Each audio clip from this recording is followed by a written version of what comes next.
Hoje, um homem sentou numa cadeira no Senado. Ele não é político, não é general, não é dono de banco. E ainda assim, ele pode enterrar o bolsonarismo pelas próximas 3 décadas. Pensa nisso, 30 anos. Agora me escuta com atenção, porque o que eu vou te dizer agora, pouca gente teve coragem de falar. Os próprios aliados de Bolsonaro entregaram tudo, racharam por dentro. Um deles fez campanha aberta pelo indicado de Lula. E o pior, você não vai acreditar em quem é esse cara. Tem mais.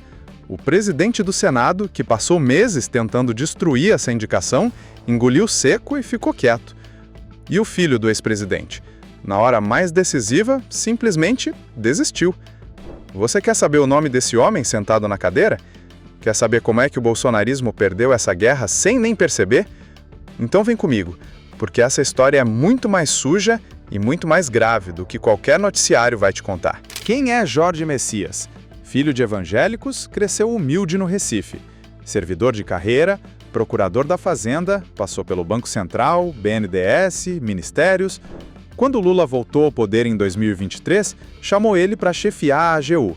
E ali, Messias fez algo que poucos fizeram. Criou a Procuradoria de Defesa da Democracia, fechou um acordo bilionário de Mariana que se arrastava há 40 anos. Especialistas dizem, ele foi o chefe da AGU mais progressista da história. E é exatamente por isso que a direita treme.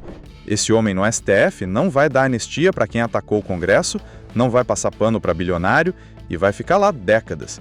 Mas aí você pergunta, se ele é tão forte, por que demorou 5 meses? Porque Davi Alcolumbre, presidente do Senado, resolveu fazer sua própria guerra. Ele queria a vaga para um amigo, Rodrigo Pacheco. Lula recusou. O que Alcolumbre fez então? Marcou a sabatina para daqui a 10 dias. Parecia inocente, mas era uma armadilha, porque qualquer indicado ao STF precisa de pelo menos 1 mês para visitar senadores, pedir voto, negociar. Sem isso, Messias chegaria nu à sabatina. Só tem um detalhe, o presidente do Senado só pode marcar a sabatina depois de receber a carta do governo com a indicação. E Lula simplesmente não entregou a carta. Segurou por meses. Enquanto isso, Alcolumbre fazia anúncio, passava vergonha, virava piada em Brasília. No início de abril, o governo formalizou a indicação. E aí, Alcolumbre recuou.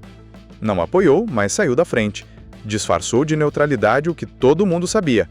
Era uma rendição. Só que aí vem a melhor parte. Abril de 2026. Quem aparece como principal aliado de Messias? André Mendonça. Isso mesmo, o ministro terrivelmente evangélico indicado por Bolsonaro. Mendonça passou semanas ligando para senadores, fazendo campanha ativa pelo indicado de Lula. Por quê? 2 motivos. Primeiro, fé. Messias é diácono batista, Mendonça é pastor presbiteriano. Em Brasília, o universo evangélico cria laços que vão muito além de partido.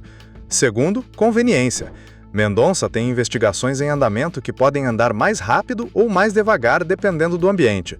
Um aliado no STF é melhor que inimigo. E não para aí. Valdemar Costa Neto, presidente do PL, deu entrevista elogiando Messias. Falou, aprova, pode escrever, aprova. Silas Malafaia, quieto, disse, tenho vertente diferente, mas não estou atuando contra. Para quem conhece Malafaia, isso é um apoio velado. Do outro lado, a extrema-direita tentou cercar. Gustavo Gayer, Eduardo Bolsonaro, Nicolas Ferreira, todo mundo foi para a rede social pressionar. Fizeram lista de votos, tentaram expor senadores que cruzassem a linha. A lógica era simples, quem votar a favor vai pagar caro em 2026. Parecia um plano sólido, só que deixaram um buraco. Ninguém pensou em pressionar Flávio Bolsonaro. Flávio é senador, filho do 01. Deveria liderar o bloco contra Messias. Na manhã da sabatina, após reunião com 18 senadores do bloco Vanguarda, Flávio sai para os jornalistas e solta. O combinado é cada um que vote conforme a sua consciência. Silêncio, porque essa frase, vinda de quem lidera a oposição, no dia da sabatina mais importante do governo Lula, é uma bandeira branca. Por que Flávio cedeu? Brasília inteira sussurra sobre investigações em andamento contra ele, risco de ser réu por calúnia contra Lula, potencial de inelegibilidade. O mesmo STF que vai ganhar Messias é o que vai julgar esses processos. Ninguém ameaçou ninguém. Em Brasília não funciona assim. São mensagens, intermediários, sinalizações. E o efeito é o mesmo. Flávio recuou. O próprio Valdemar resumiu. Eles têm maioria, aprova, não tem o que falar. Enquanto isso, na sabatina, Jorge Messias chegou de manhã. Pegou o microfone e fez um discurso de quase 40 minutos. Dividiu em 3 partes. Primeiro, a trajetória humilde, a fé evangélica. Falou que a fé salvou a vida dele. Mensagem direta para a bancada religiosa. Segundo, críticas ao STF. Disse que o tribunal precisa de autocontenção, transparência, diálogo, exatamente o que senadores da oposição queriam ouvir após o escândalo do Banco Master. Terceiro, compromisso com segurança jurídica e responsabilidade fiscal. Quando Flávio Bolsonaro falou, ele não atacou Messias, criticou Lula e Alexandre de Moraes. Perguntou sobre a anistia para o 8 de janeiro. Messias respondeu: anistia é debate político, cabe ao legislativo. Resposta certa, perfeita, deu à oposição uma saída digna. O relator da indicação, o Everton Rocha, já tinha se posicionado a favor. O governo entrou no dia com 45 votos, 4 acima do mínimo. A sabatina foi uma formalidade, o jogo já estava decidido nos bastidores. Mas tem um elemento aqui que todo mundo está ignorando, e é talvez o mais perigoso de todos. Lula não indicou Messias apenas por lealdade ou competência. Indicou porque ele é evangélico. Isso foi cirúrgico. O segmento evangélico é hoje a maior força eleitoral do país. Lula ainda tem resistência enorme entre os pentecostais, justamente os que elegeram Bolsonaro. Colocar um diácono batista no STF é uma mensagem de Estado. Eu reconheço a sua fé no lugar mais alto do poder. E a articulação religiosa foi impressionante. Senadora Elisiane Gama, da Assembleia de Deus, reduziu resistências. Lideranças da Convenção das Assembleias de Deus foram acionadas. André Mendonça virou símbolo, uma possível ala evangélica no STF.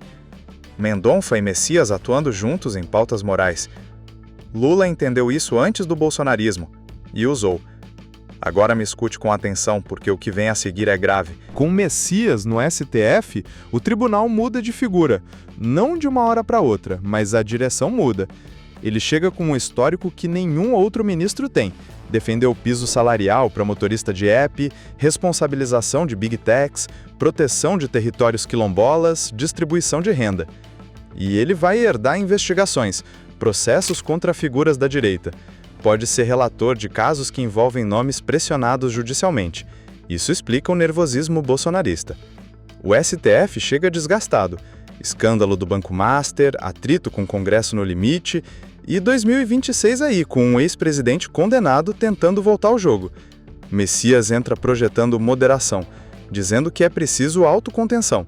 É a estratégia certa, porque quem entra discreto tem mais margem para agir depois. Mas quando a briga for trabalhador contra bilionário, Estado contra poder econômico, pobre contra elite, o histórico de Messias deixa claro onde ele vai estar. O que aconteceu hoje no Senado foi um raio-x do Brasil. Mostrou um bolsonarismo rachado, incapaz de se unir, Flávio capitulando enquanto a extrema-direita fazia barulho nas redes. Mostrou Mendonça, o ministro terrivelmente evangélico de Bolsonaro, fazendo campanha pelo indicado do PT. Mostrou que o poder real não funciona com discurso, funciona com alianças invisíveis, moedas que ninguém vê trocar de mãos, redes de interesse que cruzam partidos e ideologias. Lula esperou 5 meses para enviar uma carta. 5 meses em que cada dia que passava enfraquecia adversários e fortalecia sua posição. Jorge Messias chegou humilde do Recife, com a Constituição debaixo do braço, prestes a ocupar um dos postos de maior poder real do país. E agora fica a pergunta que ninguém está fazendo em voz alta. Se um ministro indicado por Lula já entra no STF com apoio de 2 ministros de Bolsonaro, o que mais está sendo combinado nos bastidores que a gente ainda não viu? Diz nos comentários o que você achou dessa reviravolta, porque essa história está longe de terminar.